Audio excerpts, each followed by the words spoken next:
Sir কি? বিসমিল্লাহির রহমানির রহিম। তাহলে শুনেন, আমরা এখানে একটা পুরোপুরি এটা এই যে প্রশ্নটা লিখছি, এটার উৎসটা হচ্ছে অনেকে বলতে পারে বিভিন্ন কোথায় কোথায় পাইছে এই প্রশ্নটা। কেউ বলতে পারবে কেউ বলবে চ্যাট জিপিটি, কেউ বলবে আবার এই যে বিভিন্ন ধরনের ইয়া থেকে বলবে। তো এই প্রশ্নটা উৎস হচ্ছে আমার পুলিশ হেডকোয়ার্টার থেকে দিছি। এই প্রশ্নের উৎসটা হচ্ছে পুলিশের তদন্ত নির্দেশিকা থেকে প্রশ্ন। যাদের তদন্ত নির্দেশিকা আছে তারা আপনার এই বইটা থেকে আমার পুরোপুরি একটা হুবহু নেওয়া, ভাষাগত আবার কিছু কিছু কথা অন্য জায়গা থেকে নেওয়া হয়েছে। এই যে বিভিন্ন বার অ্যাসোসিয়েশন বা বিভিন্ন যারা বইটি লেখে, একে সরাসরি সমর্থনমূলক সাক্ষ্য কি, সাক্ষ্য নিয়ে ব্যাখ্যা করুন, এটাকে সাজানো হয়েছে। বাট এখান থেকে স্টার্টিংটা শুরু হয়েছে সমর্থনমূলক সাক্ষ্য যে কি, এবং সমর্থনমূলক সাক্ষ্যটাকে বিস্তারিত মোটামুটি ভাবে এই গল্পটা মোটামুটি যদি এখানে পড়ে পড়ে থাকে, দেখেন মোটামুটি এটা তো যে গল্প লেখা হয়েছে এটা আপনারা এখানে পড়লে বলবেন যে এটাতে এত বড় পাঁচ পাঁচ মার্কের জন্য আমরা কি এক প্রশ্ন দিয়ে উত্তর, এখানে যা লেখা আছে আমরা 10 পাতা লাগবে লিখতেই। বাট এইটা পড়লে কি হবে, আপনাদের একটা মেসিভ স্টাডি হবে। এই সমর্থন সাক্ষ্য এই আজীবনের সমর্থন জন্য একটা একটা মেসিভ স্টাডি হবে। এই সবাই এটা করেন, মিউট করে দেন, রাজু সবাই মিউট করে দেন। একটু এখানে আমি পড়ে যাচ্ছি, যদি আজকে এই পর্যন্ত পড়ে থাকি এই পর্যন্ত পড়ে শেষ করবো, কালকে আমরা সমর্থন প্রশ্ন দেব। সবাই একটু মনোযোগ দেন যে সমর্থন সাক্ষ্য আমরা সবাই মোটামুটি বুঝতেছি, আমি পিডিএফটা আপনাদের দিছি, অলরেডি পড়ছেন। সমর্থন সাক্ষ্যটা পিডিএফ দিছি এবং আপনারা মোটামুটি স্টাডি করছেন। এটা পুলিশ হেডকোয়ার্টার 143 নম্বর পৃষ্ঠায় দেখবেন, খুব সুন্দর অবস্থান, খুবই চমৎকার করে লেখছে এটা এবং খুব বাস্তবমুখী।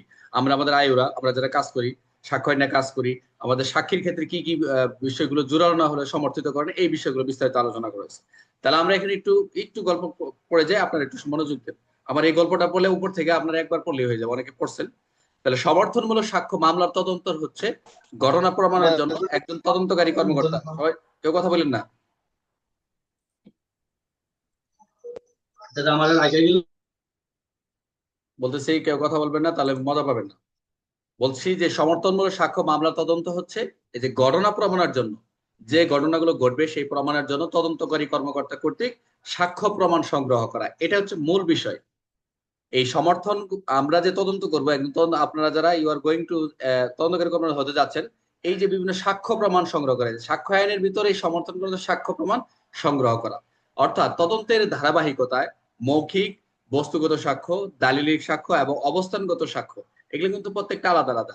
মৌখিক, বস্তুগত, দালিলিক এবং অবস্থানগত সাক্ষ্য যেগুলো আমরা বর্তমান সাক্ষ্য পেয়েছি, এবং বিশেষজ্ঞর মতামত সহ বিভিন্ন ধরনের সাক্ষ্য সংগ্রহ করা হয়। আমরা কি কি ধরনের সাক্ষ্য সংগ্রহ করি, এই যখন আমরা এই সাক্ষ্যগুলো পাই, এই গৃহীত সাক্ষ্য সময় ঘটনার ভিন্ন ভিন্ন অংশের সাক্ষ্য প্রদান করে ঘটনা সম্পর্কে বিচারক একটি স্পষ্ট ধারণ করে। আমরা যে এই সাক্ষ্যগুলো যে আমরা আহ নেই এবং সাক্ষ্যগুলো তুলে ধরি, এগুলো কি করে বিচারক একটি স্পষ্ট ধারণা করে রায় দিতে। তদন্তকারী কর্মকর্তা কর্তৃক উপস্থাপনকৃত যে আমরা যে আমরা তদন্তকারী যে উপস্থাপনকৃত যে সাক্ষ্যগুলো নেই, সাক্ষ্যসমূহ পরস্পরকে সমর্থন না করলে, যদি এগুলো একটার সাথে একটা করোবরেটিভ না করে, করোবরেশন না করে, তাহলে বিচারকের মনে অবশ্য সন্দেহ সৃষ্টি হয়। ফলে আসামিরা খালাস পেয়ে যেতে পারে, এই কারণেই আসামিরা খালাস পেয়ে যায়। তাই সংগৃহীত সাক্ষ্যসমূহের মধ্যে সামঞ্জস্য বিধান বিধান তদন্তকারী কর্মকর্তাকে বিশেষভাবে গুরুত্ব দিতে হবে।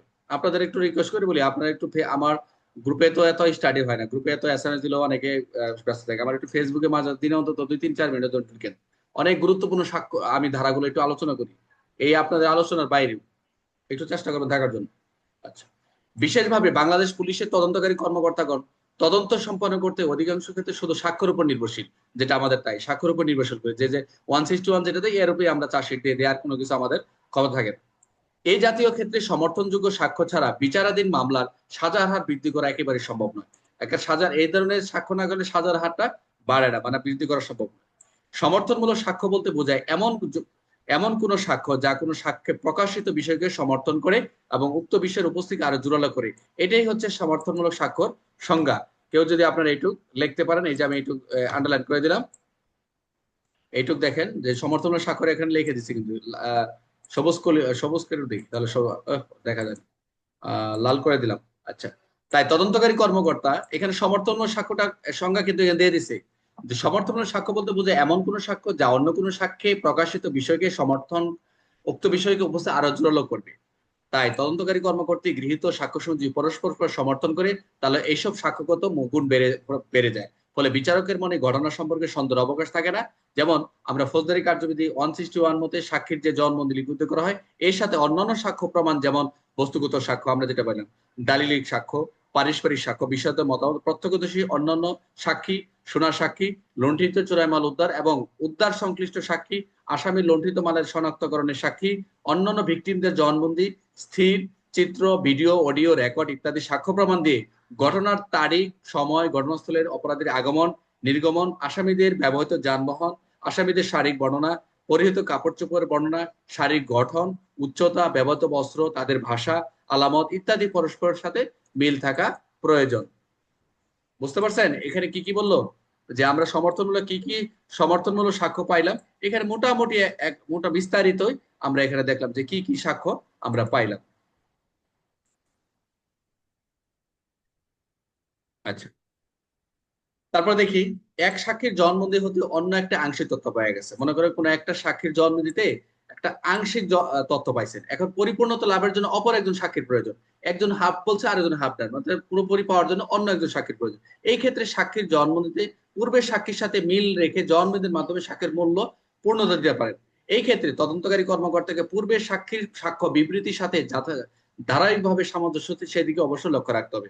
ওই যে আমরা 157 যেটা বলি, এই সমর্থন সাক্ষ্য মূলত 157, 156, 158 এবং 158-এ 32 এবং 33 কথা বলা রয়েছে। আচ্ছা, যেমন আমরা যদি এটা একটা উদাহরণ, যেমন একজন সাক্ষী বলেন তিনি অভিযুক্তকে ঘটনাস্থল হতে চলে যেতে দেখেছেন। বুঝতে পারছেন, একজন সাক্ষী বলল, একজন সাক্ষী বলতেছে যে তিনি একজন অভিযুক্তকে দেখছেন ঘটনাস্থলে চলে যায়, আর আরেকজন বলতেছে একজনের সাক্ষ্য দ্বারা অভিযুক্ত চলে যাওয়ার বিষয়টি ততটা জোরালো হয় না যে সে চলে গেছে। বাট যদি আরো একজন সাক্ষী এসে বলে অভিযুক্ত ঘটনাস্থল ত্যাগ করতে দেখেছে, তাহলে কি হলো, এটা আরেকটু আরেকটু কি হলো, জোরালো হলো। তাহলে তার সাক্ষ্য প্রথম সাক্ষীর সাক্ষ্যকে জোরালো করছে। বুঝতে পারছেন, মনোযোগ দেন। একজন প্রত্যক্ষ সাক্ষীর জবানবন্দির সাথে অপর একজন প্রত্যক্ষ পরোক্ষ সাক্ষীর জন্য মিল বা করবর্ষণ অবশ্যই থাকতে হবে। করবোরেটিভ, এটা হচ্ছে সমর্থিত হতে হবে। অন্যথায় জেরার সময়, এই যে জেরার সময় আসামি পক্ষের সাক্ষীর জবানবন্দির মিল বা করবর্ষণ আসামি পক্ষ সুযোগ গ্রহণ করতে পারবে, যদি এরকম যদি অন্যথায় জেরার সময় আসামি পক্ষ সুযোগ গ্রহণ করতে পারবে। মামলা তদন্তকালীন গ্রেপ্তারকৃত আসামি তদন্তকারী কর্মকর্তা জিজ্ঞাসাবাদে যদি নিজেকে উক্ত মামলার ঘটনার সাথে সম্পৃক্ত করে সঙ্গে অপরাধের আসামির নাম ঠিকানা প্রকাশ করে, অর্থাৎ একটা মামলায় একটা ঘটাইছে, সে অন্য আসামি কি করে নাম ঠিকানা প্রকাশ করতেছে, কোনো জবানবন্দি প্রদান করে উক্ত জন্মের ফৌজদারি কার্যবিধি যদি 164 প্রদান করে, তাহলে সেই বিধান মোতাবেক স্বীকারোক্তি জন্মের পর্যায়ে পড়ে এবং আসামি স্বেচ্ছায় বিজ্ঞ আদালতে স্বীকারোক্তি জবানবন্দি দিতে ইচ্ছুক হয়, তবেই তদন্তকারী কর্মকর্তা একটি বিবৃতি লিপিবদ্ধ করবেন। অথবা জবানবন্দির সাথে ঘটনার মিল আছে কিনা তা যাচাই পূর্বক 164 যেটা আসামির জবানবন্দি বিজ্ঞ আদালতে রেকর্ড করানোর জন্য ফরওয়ার্ডিং সহ বিজ্ঞ আদালতে প্রেরণ করবেন। এটা আমরা তাই করি প্র্যাকটিক্যালি। গুরুত্বপূর্ণ মামলা তদন্তকারী কর্মকর্তা নিজেই আসামি কোর্টে নিয়ে যাওয়া উত্তম। দেখছেন, গুরুত্বপূর্ণ মামলার ক্ষেত্রে নিজেই নিয়ে যাবে, কারণ ওখানে গিয়ে আবার অনেক ঝামেলা হতে পারে। এবং জবানবন্দি, আসামির জবানবন্দি 164 ধারার বিধান মতে বিজ্ঞ ম্যাজিস্ট্রেট কর্তৃক লিপিবদ্ধ হওয়ার পর তদন্তকারী কর্মকর্তার পূর্ববর্তী তদন্তকালে আসামিদের জবানবন্দি অন্যান্য জড়িত আসামির ঘটনা, লুণ্ঠিত চোরাই মাল, আলামত ইত্যাদি সম্পর্কে তথ্যাবলী সঠিক তদন্তের মাধ্যমে নিশ্চিত হবেন। বুঝতে পারছেন, এই বিষয়টা খুবই জরুরি। অনেক সময় অপরাধী তার 164 জবানবন্দিতে কিছু তথ্য গোপন করে এবং কিছু অতিরঞ্জিত তথ্যাবলী প্রদান করে, এরকম করে আমরা পাই। এমনকি ঘটনাকে ভিন্ন খাতে প্রবাহিত করতে পারে। ফলে তদন্তকারী কর্মকর্তা যথেষ্ট যাচাই বাছাই না করে আসামির প্রদত্ত স্বীকারোক্তিমূলক জবানবন্দির উপর বিশ্বাস স্থাপন করে সম্পূর্ণ নির্ভর করা সমীচীন নয়, যে সে তথ্য দিলে তার উপরে আপনি স্বীকার জবানবন্দি গ্রহণ বিশ্বাস স্থাপন করেই সম্পূর্ণ নির্ভর করতে পারেন না। তাহলে কি করতে হবে আপনাকে? উদাহরণ হিসেবে বলা যায়, ঘটনাস্থলে প্রাপ্ত রক্তের নমুনার সাথে সন্ধি রক্তের মিল পাওয়া গেলে, মনোযোগ দেন, এই লাইনটা লাগবে আপনাদের, যে ঘটনাস্থলে প্রাপ্ত রক্তের সাথে নমুনার সন্দিগ্ধ যাকে সাসপেক্ট করতেছেন তার রক্তের মিল পাওয়া গেছে। আবার দুজন স্বতন্ত্র সাক্ষী বললেন তিনি সন্দিগ্ধ ব্যক্তি ঘটনাস্থল হতে চলে যেতে দেখেছেন। তাহলে কি দাঁড়ায়? তাহলে কাজেই এই দুইটি সাক্ষীর মাধ্যমে ধারণা করা হচ্ছে, জোরালো হয় যে অভিযুক্ত ব্যক্তিটি ঘটনাস্থলেই ছিল। সমর্থনমূলক সাক্ষীর এই অবস্থানটি নিম্নলিখিত চিত্রের মাধ্যমে প্রকাশ করা যায়। যেখানে এখানে চিত্রটা নাই, আমি এখানে আপনাকে বুঝিয়ে দিচ্ছি। বলা হচ্ছে অভিযুক্ত ঘটনাস্থলে অবস্থানকালে ঘটনাস্থলে প্রাপ্ত রক্ত নমুনার সাথে অভিযুক্তের রক্তের মিল একজন সাক্ষীকে ঘটনাস্থল ত্যাগ করতে দেখেছে। এভাবেই এজাহারে মৌখিক সাক্ষ্য, বস্তুগত সাক্ষ্য, ঘটনার সময় ব্যবহৃত অস্ত্রশস্ত্র, ব্যবহার্য জিনিস, পায়ের ছাপ, আঙ্গুলের ছাপ, এগুলি কিন্তু সমর্থিত সাক্ষ্য। ঘটনাস্থলে পরিবর্তন প্রভৃতি দালিলিক, পারিপার্শ্বিক সাক্ষ্য, বিষয়গত মতামত, প্রত্যক্ষদর্শী অন্যান্য সাক্ষী, শোনা সাক্ষী, লুণ্ঠিত চোরাই মাল উদ্ধার সংশ্লিষ্ট আসামি ও লুণ্ঠিত মালামালের শনাক্তকরণের সাক্ষী, অন্যান্য ভিকটিমদের জবানবন্দি, স্থির চিত্র, ভিডিও রেকর্ড, ওই যে উপরে যেটা বললাম, এটা জাস্ট কপি করে এখানে নিয়ে আসা হয়েছে, রেকর্ড করা হয়। সবগুলোর মধ্যে পরস্পর সামঞ্জস্য থাকতে হবে। সমর্থনমূলক সাক্ষীর দ্বারা প্রত্যেকটি বিচার্য বিষয়কে জোরালো করতে হবে। তাই তদন্তকালে প্রকাশিত ঘটনাকে জোরালো করার জন্য সাক্ষ্য সময় নিম্নলিখিত চিত্রের মাধ্যমে প্রকাশ করা যেতে পারে। কি আমরা যেটা কোনো একটা ঘটনা যখন প্রকাশিত হয় সেখানে আমরা কি পাই? মৌখিক সাক্ষ্য পাই, বস্তুগত সাক্ষ্য পাই, এজাহারের মাধ্যমে দালিলের সাক্ষ্য উপস্থিত হয়, অবস্থানগত সাক্ষী পাই এবং বিশেষজ্ঞর মতামত পরীক্ষা করে সেটা আমরা পাই যে এটা অমুক ব্যক্তির অমুক এর পায়ের দাগ, আঙ্গুলের দাগ বা সিমেন্ট যাই কোনো গুলো তারা সেটা এটা কি করে দেন, একটা মতামত দেন। এই এক ঘটনাকে প্রমাণ করার জন্য যেমন স্বতন্ত্র সাক্ষ্য দরকার, তেমনি স্বতন্ত্র সাক্ষ্যসমূহ পরস্পর সামঞ্জস্য স্থাপন করতে হবে। ফলে সাক্ষ্যসমূহ পরস্পরকে সমর্থনের মাধ্যমে বিশ্বাসযোগ্যতা বৃদ্ধি করবে। উদাহরণস্বরূপ বলা যায়, যেমন একজন সাক্ষীকে জবানবন্দিতে বলেন তিনি দেখেছেন অভিযুক্ত ব্যক্তিকে ভিকটিমকে গুলি করেছে। অভিযুক্ত স্বীকারোক্তির মতো উদ্ধারকৃত যদি আগ্নেয়াস্ত্র পরীক্ষা করে বিশেষজ্ঞের মতামত দিলেন যে ভিকটিমের গায়ে প্রাপ্ত বুলেটটি জব্দগত বন্দুক থেকেই ছোড়া হয়েছে। অর্থাৎ এখানে মৌখিক সাক্ষ্য এবং স্বীকারোক্তির জবানবন্দি এবং বস্তুগত সাক্ষ্য এবং বিশেষজ্ঞের মতামত সাক্ষ্য, অর্থাৎ প্রথম যে মৌখিক সাক্ষ্য দিল, পরে যে 164 দিল, বস্তুগত সাক্ষ্য পেলেন আপনি অস্ত্রটা, পরে আবার বিশেষজ্ঞ সেটা মতামত দিলেন। হ্যাঁ, এরা কি করতেছে, একটার সাথে আরেকটা কোঅপারেটিভ বা পরস্পরকে সমর্থন করেছে। ফলে এই ধারণা থেকে আরো জোরালো হয় যে অভিযুক্ত ব্যক্তি ভিকটিমকে গুলি করেছে। সাক্ষ্য আইনের যেসব ধারায় সমর্থন সাক্ষ্যের বিষয় বলা রয়েছে সেগুলো আমরা একটু নিম্ন উপস্থাপন করব। এই আমরা এতক্ষণ ধরে যা যা আমরা ব্লা ব্লা করে যে বললাম, এখন কোন কোন ধারায়, সবাই জানে সাক্ষ্য আইনের 157 ধারায় হচ্ছে সমর্থনমূলক সাক্ষ্য না। আজকে দেখেন যে আর কোন কোন ধারায় বলা রয়েছে, 114 ধারা। আমরা 114 ধারায় পড়ছি না যে আদালত কোন কোন বিষয়ে কতিপয় অস্তিত্ব অনুমান করতে পারে, এটা হচ্ছে সমর্থিত সাক্ষ্য। তারপর হচ্ছে সাক্ষ্য আইনে আমরা দেখবো হচ্ছে দুষ্কর্মের সহযোগীর ক্ষেত্রে 114 ধারা। এই যে এখন একটা ঘটনাস্থলে যদি 3 জনকেই যদি আটক করা হয়, সেখানে পৃথক পৃথক জিজ্ঞাসা করা হয়, অবশ্যই তাদেরকে যদি তাদের বিবৃতি যদি সমর্থন পাওয়া যায় তাহলে অবশ্যই তাদের পূর্ব পরিকল্পনা মত পাওয়া যাবে। আমরা 114 যেটা পাইছি উদাহরণ থেকে দিছে, এই 114 এটা কিন্তু উদাহরণ থেকে দেওয়া। দুষ্কর্মের সহযোগী থেকে দিছে যে একজনের সাক্ষী, একজনকে একে ডাকাতি মামলার একজন আসামি অ্যারেস্ট করছে, তাকে সে আর 2-3 জন নাম বলে দিছে। এই যে দুষ্কর্মের আসাম অসমর্থিত সাক্ষ্য, যে দুষ্কর্মের সহযোগীর ভিত্তিতে তাদের সাজা দিল, সাজা দেওয়া কাউকে যদি সাজা দেওয়া হয় সেটা বেআইনি হবে না বলা রয়েছে। এটা 133 এবং 156 বলছে প্রাসঙ্গিক বিষয়কে সমর্থন করার জন্য উদ্দেশ্যমূলক প্রশ্ন গ্রহণযোগ্য। ভেরি ভেরি ইম্পর্টেন্ট, যে প্রাসঙ্গিক বিষয়কে সমর্থন করার জন্য অবশ্যই উদ্দেশ্যমূলক প্রশ্ন করতে পারবেন। তাহলে আমরা কত কত পাইলাম, 114 পাইলাম, 133 পাইলাম, 156 পাইলাম, ছোট ছোট করে লিখে দিবেন। আরেকটা পাইছি হচ্ছে, একটা উদাহরণ দেওয়া আছে, দেখবেন আপনারা ওই যে 156 ক্ষেত্রে দেখবেন যখন একটা দুঃস্থতার একটা ঘটনা ঘটছে, সেখানে তাদেরকে যে দুঃস্থতার যে ঘটনা হয়েছে, চিন্তা হয়েছে, পৃথক পৃথক জিজ্ঞাসাবাদে তাদেরকে ঘটনার সাথে সমর্থিত পাওয়া গেছে, এই জন্য উদাহরণটা দিচ্ছে। তারপর হচ্ছে 157 যে মেইন সেকশন, যে একই বিষয় সম্পর্কে সাক্ষীর পরবর্তী সাক্ষ্য সমর্থনের জন্য পূর্ববর্তী সাক্ষ্য কি প্রমাণ করা যেতে পারে, সেটা হচ্ছে 157। এটা হচ্ছে এই সমর্থিত সাক্ষ্য। আর একটু 158 এই প্রমাণিত বিষয়। 158-তে বলছে প্রমাণিত বিষয় কি কি, 32 এবং 33 যেটা ডিক্লারেশন, আর এটা হচ্ছে পূর্ববর্তী সাক্ষ্য। পূর্ববর্তী সাক্ষী যে সাক্ষী দিয়ে গেছেন সেই দুইটা দ্বারাই বিষয় প্রমাণ করা যেতে পারে। তাহলে আমরা কি কি পাইলাম, 114, 133, তারপরে কি পাইলাম 157, সরি 156, 157, 158। এই হলো মোটামুটি আমাদের যে পুলিশ হেডকোয়ার্টার্স কর্তৃক যে তদন্ত নির্দেশিকা যে বইটা, আমি বিস্তারিত এখান থেকে আপনাদের মোটামুটি রিড ওভার করে আপনাদেরকে শোনাইলাম। এখানে এই পর্যন্তই আলোচনার, এটার মূল বিষয়। এখন আমরা যদি প্রশ্নে যাই, এখন যদি প্রশ্ন করি আপনারা একদম খুব সহজ ভাবে আপনি বুঝতে পারেন। প্রথম প্রশ্ন দেখেন, মূলত এই প্রশ্নটাই বড় প্রশ্ন, সমর্থনমূলক সাক্ষ্য কি, সাক্ষ্য আইনের আলোকে আলোচনা করুন। একদম সুন্দর করে লেখা আছে, একদম সুন্দর করে লেখা আছে, পাট পাট আপনি একবার পড়লেই পারবেন। আমি একটু পড়ে যাচ্ছি 1 মিনিটে। শুধু এই প্রশ্নের উত্তর স্যার, শুধু এই প্রশ্নের উত্তর তো 157 নাকি? না না না না, যারা যারা একসাথে মার্ক কম পাবেন, 157 তো কমপ্লিট করে না। আমি যে গল্পটা বললাম এটা কি কমপ্লিট এখন করলো 157 দিয়ে? 157 কমপ্লিট করলো? পূর্বের না 157 না, হচ্ছে পূর্বের সেটা পরের বলি বিপরীতে নাকি? সমর্থন করবে। 157 হ্যাঁ জাস্ট হ্যাঁ হচ্ছে না। যে বিপরীতে সেটা সময়, এটা তো কভার করলো না। এখানে কভার করতে হবে 133 আনতে হবে, আনতে হবে 158, আনতে হবে 156। তা 156 যদি এগুলো যদি না আনেন তাহলে আপনার ঘটনাস্থলে যে একটা মামলা হলো, মামলা হওয়ার পরে সরাসরি তো আপনি যে আলামত পান না।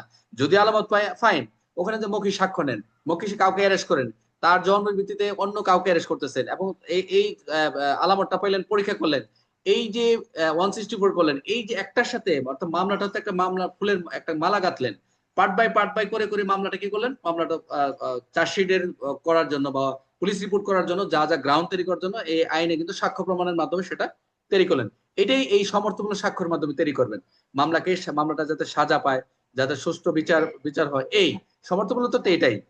শুধু অন্য অন্য দিলে চলবে না। অনেকেই এই যে আমরা যাব যে সমর্থনে কি কি বিষয়গুলো অন্তর্ভুক্ত হয়, সমর্থন সাক্ষ্যে এগুলো আমরা তো ভিতরে আমরা বললামই, আমরা একটু করে বলছি না যে কি কি, যে বস্তুগত সাক্ষ্য, দালিল সাক্ষ্য, পারিবারিক সাক্ষ্য, বিষয়গত মতামত, সোনা সাক্ষী, লুণ্ঠিত জোড়ামান উদ্ধার, ইত্যাদি ইত্যাদি অনেকগুলো নির্ভর করে। কয়টা বলবো, যে 45-এ যেগুলো যেগুলো আছে, যেগুলো হচ্ছে আমরা কি কি সাক্ষ্য আছে না, অঙ্গুলাঙ্গ অনেক কিছুই আছে এখানে। তাহলে এখান থেকে আপনি যখন লিখবেন, আমি একটু নিচ্ছি যে সমর্থনমূলক সাক্ষ্য, এই যে করোবোরেটিভ এভিডেন্স হলো কিছু কিছু শব্দ, যে বলে যে করোবোরেটিভ এভিডেন্স কি, অনেকে পারবে না পরীক্ষা হলে, যে এটা আবার কোন সাক্ষ্য, এটা হলো সমর্থনমূলক সাক্ষ্য। যদি প্রশ্ন লিডিং কোশ্চেন কি, ইঙ্গিত ভাই পড়ে গেছে, লিডিং আছে, অনেকে বুঝতে পারবে না, এরকমই। তাহলে করোবোরেটিভ সাক্ষ্য হলো এমন সাক্ষ্য যা কোনো সাক্ষ্য উল্লেখিত বিষয়কে জোরালো বিশ্বাসযোগ্য কি করতেছে, বিষয়কে জোরালো করতেছে, বিশ্বাসযোগ্য করতেছে, নির্ভরযোগ্য করতেছে। এটি সাক্ষ্যের বক্তব্যকে যখন সাক্ষ্য, মৌখিক, বস্তুগত, দালিলিক, পারস্পরিক এবং বিশেষজ্ঞের মতামত দ্বারা সমর্থন করবে, এই যে সবগুলো যখন সমর্থন করবে যে এই অভিযুক্ত ব্যক্তি ঘটনাস্থলে ছিল, এই অস্ত্র দিয়ে সে মারছে, তাহলে কি হবে, সমর্থন, তাকেই সমর্থনের সাক্ষ্য বলা হয়। এর উদ্দেশ্য হলো বিচারকের মনে সন্দেহ দূর করা এবং ঘটনার সাথে সত্যতা বিচার করা। আসামি এত সহজে খালাস পাবে না। হ্যাঁ, আসামি খালাস পেয়ে গেল তো শেষ হয়ে গেল। এখানে যেভাবে যে আলোচনা আছে, এখানে যে ধারাগুলো রেখে দিছি, এই যে এখানে যেখানে যা যেভাবে আছে মোটামুটি এভাবে লিখে নিচে আন্ডারলাইন করে ধারাটাই মার্ক করে দিবেন, যে যেরকম লেখেন। এটা এখানে একবার পড়ে নেবেন, এটা হয়ে যাবে। আর এখান থেকে উপর থেকে দেখেন, উপর থেকে দেখেন এই ক্লাসগুলা পরীক্ষার আগে আগে দেখবেন কত যে আলোচনা হচ্ছে, একদম জর্জরা হয়ে যাবে। প্রথম প্রশ্ন, সমর্থনমূলক সাক্ষ্য কি, করোবোরেটিভ এভিডেন্স। উত্তর হচ্ছে, সমর্থন ও সাক্ষ্য হলো এমন এক সাক্ষ্য যা প্রমাণ অন্য সাক্ষ্যের বর্ণিত বিষয়কে সমর্থন, জোরালো, বিশ্বাসযোগ্য করে তোলে। অর্থাৎ একটি সাক্ষ্যকে বক্তব্য যখন অন্য একটা সাক্ষ্য বক্তব্য, মৌখিক সাক্ষ্য, বস্তুগত সাক্ষ্য, দালিলি সাক্ষ্য, বিশেষজ্ঞর মতামত ইত্যাদি মিলিয়ে দেয়, অর্থাৎ সব একটার সাথে একটা মিলিয়ে দেয়, এটাই হচ্ছে সমর্থনের সাক্ষ্য। যেমন একটু উদাহরণ দিচ্ছি, একজন বললো ঘটনা ঘটেছে, আরেকজন বললো আরেকজন অন্য প্রমাণ বললো হ্যাঁ ঠিকই ঘটেছে, এটাই হচ্ছে সমর্থন সাক্ষ্য। একজন বলছে ঘটছে হ্যাঁ, আরেকজন বলছে হ্যাঁ এটা ঘটেছে, এটাই সমর্থন। এখন এই সমর্থন সাক্ষ্য কি কি থাকবে, মনোযোগ দিয়ে সবাই, সমর্থন সাক্ষ্যে কি কি থাকবে। প্রথম হচ্ছে মৌখিক সাক্ষ্য থাকবে। মৌখিক সাক্ষ্য কি কি থাকবে, সেটা প্রত্যক্ষদর্শী, মাস্ট বি ডিরেক্টেড, সহসাক্ষীর মিলযুক্ত, যে একজন থাকবে আরেকজনের সাক্ষীর সাথে মিল দিবে, ভিকটিম বিবৃতি, এটা মৌখিক থাকবে। আর বস্তুগত কি থাকবে, অস্ত্র উদ্ধার, রক্তের নমুনা, আঙ্গুলের ছাপ, পায়ের ছাপ, চূড়াই মাল উদ্ধার। দালিলিক কি থাকবে, এজাহার, 161, 164, সিসি ফুটেজ, কল রেকর্ড। শুধু নট অনলি দ্যাট, এইগুলা না, আরো কিছু আছে। আপনি ঘটনাস্থলে মামলার যত আলামত পাবেন সবই হচ্ছে কি সমর্থন সাক্ষ্য। সবাই কি ক্লিয়ার? আর পারিপার্শ্বিক কি, সার্কামস্টেন্সিয়াল কাটা কি, অভিযুক্তের ঘটনাস্থলে উপস্থিতি, ঘটনা আগে পরে সন্দেহজনক আচরণ, বিশেষজ্ঞের মতামত কি, forensic report, ballistic report, DNA report. Clear? এইগুলা হচ্ছে যে সমর্থিত সাক্ষ্য। আপনি যে বলে কোন কোন সাক্ষ্যগুলো সমর্থিত, কোন কোন বিষয় সমর্থন অন্তর্ভুক্ত হবে, এক দাসে লিখতে থাকবেন, মনে যা চায় যতগুলো সবই সমর্থন। চুল, সিমেন্ট যা আছে মাথায় আসবে সবই হচ্ছে সমর্থিত সাক্ষ্য। আর কোনো জাস্ট একবার রিডিং করে নেবেন, আর কিছু না। এখন এই আইনের সাক্ষ্য আইনের প্রাসঙ্গিক ধারা কোনগুলো, 114, 133, 156, 157, 158, এটাই হচ্ছে সমর্থন সাক্ষ্য। যারা একটা লিখবেন তারা মার্ক কম আমি পাবেন। কিন্তু স্যার, আমি কিন্তু এটাই বলছিলাম যে এই ধারাগুলা হলো প্রাসঙ্গিক ধারা, মানে হ্যাঁ, সমর্থনমূলক সাক্ষ্য হিসেবে আদালতে প্রাসঙ্গিক হবে এই রাইট ধারা রাইট অনুযায়ী। রাইট। আমি একটু শেষ করে দিই রফিক ভাই, একটু শেষ করে দিই। উদাহরণ কি, জি স্যার। রক্ত নমুনার সাথে প্রত্যক্ষদর্শীর কি মিল রয়েছে। আমরা যেটা উদাহরণ দেখলাম, ঘটনাস্থলে পাওয়া রক্তের নমুনা অভিযুক্তের সাথে রক্তের মিল পাওয়া গেছে, একজন সাক্ষী অভিযুক্ত সেখানে ঘটনাস্থল থেকে বের হতে দেখেছে, তাহলে একজন আরেকজনকে কি সমর্থন করতেছে, রক্তের নমুনা প্লাস প্রত্যক্ষদর্শী। ওই যে রাস্তার আপনার ঘটনাস্থলে রক্ত নমুনা পাইছে আর প্রত্যক্ষদর্শী দেখছে যে আসামি এখান থেকে যাইতে দেখছে, তাহলে এই সমর্থিত করোবোরেটিভ। এখন গুলি মামলা, গুলি যেটা করছিল, একজন সাক্ষী বলে অভিযুক্তকে গুলি করেছে, এখন উদ্ধারকৃত বন্দুকের ব্যালিস্টিক রিপোর্টে মিল পাওয়া গেছে এবং 164 দিচ্ছে, তখন কি হলো, মৌখিক সাক্ষ্য, বস্তুগত সাক্ষ্য, বিশেষজ্ঞের মতামত, আবার স্বীকারোক্তি, এই সবগুলো হচ্ছে ইজিক্যাল টু শক্তিশালী করছে, স্ট্রেংথ করছে সমর্থন সাক্ষ্যকে। এখন একটা গল্প দিয়ে আমি শেষ করে দিব, ছোট্ট একটা গল্প। গ্রামের বাজারে রাত 8টা ডাকাতি হয়েছে, মনোযোগ দেন সবাই। গ্রামের বাজারে রাত 8টা ডাকাতি হয়েছে। সাক্ষী রহিম বলল সে করিমকে দোকান থেকে দৌড়ে পালাতে দেখছে। ফরেন্সিক রিপোর্ট কি দিল, দেখা গেল ঘটনাস্থলে পাওয়া রক্ত করিমের সাথে মিলে গেছে। সেখানে এক ডাকাতি হয়েছে, এখন ডাকাতি হওয়ার পরে সেখানে একজন দৌড়ে পালাতে দেখছে, এখন ফরেন্সিক রিপোর্ট দেখা গেল ঘটনাস্থলে পাওয়া রক্ত করিমের রক্তে মিল পাওয়া গেছে।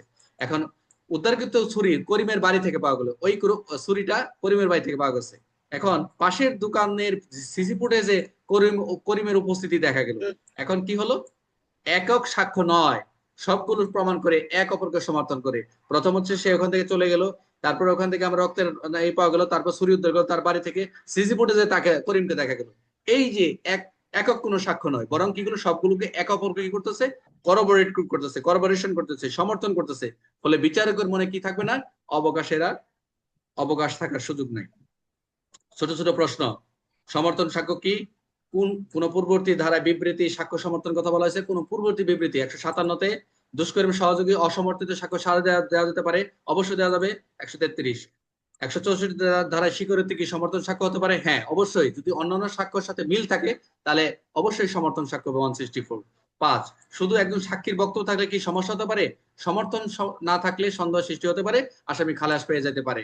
শুধু একজন সাক্ষীর বক্তব্য থাকলে, যদি 161 দিয়ে আপনি যদি বক্তব্য নিয়ে কোনো মামলা শেষ করে, তাহলে এটাকে সন্দেহ থাকতে পারে, আসামি খালাস পেয়ে যেতে পারে। যেটা হচ্ছে আমাদের পুলিশের যেটা অনেক সময় হয়, যে মাদক বা অন্যান্য মামলা দেখা গেছে তারা প্রথমে সাক্ষীতে পরবর্তী সাক্ষীদের যে এরকম মিলি পাওয়া যায় না, পরবর্তী খালাস পেয়ে যায়। যাক, এখানে একটা ছোট্ট একটা ছড়া আছে, আপনার মোটামুটি দেখে নিন। হ্যাঁ, মোটামুটি দেখে নেন, এখানে আমি আর আগাইলাম না কারণ টাইম কম। মোটামুটি যা পড়ছে এখানে পিডিএফ থেকে আপনারা পড়ে নেবেন। আর এখানে একটু বলি যে সমর্থনমূলক সাক্ষ্যের ক্ষেত্রে গুছানো একটু দিয়েছি, সংজ্ঞা দিছি, কেন প্রয়োজন, আর কি কি বিষয় অন্তর্ভুক্ত হয় তাও মোটামুটি এখানে আগে আলোচনা করছি, এখানে তাও অ্যাড করে দিছি। আর তারপর হচ্ছে সাক্ষ্যের প্রাসঙ্গিক ধারা কোনগুলো এবং গুরুত্বপূর্ণ পয়েন্টগুলো কি, মোটামুটি ভাবে মানে একটা শীটে পড়ার জন্য বারবার একই বিষয় যাতে ব্রেনে ক্যাচ করে, এবং মোটামুটি ভাবে একটা শীট তৈরি করে দিচ্ছি আপনাদের। আশা করি সকলের ভালো লাগবে। মোটামুটি সবাই বুঝতে পারছেন তো? আমি একটু টাইনে গেছি, একটু স্পিডে গেছি, হয়তো অনেকেই বুঝতে পারেন নাই। এই আলোচনাগুলো আরো হবে।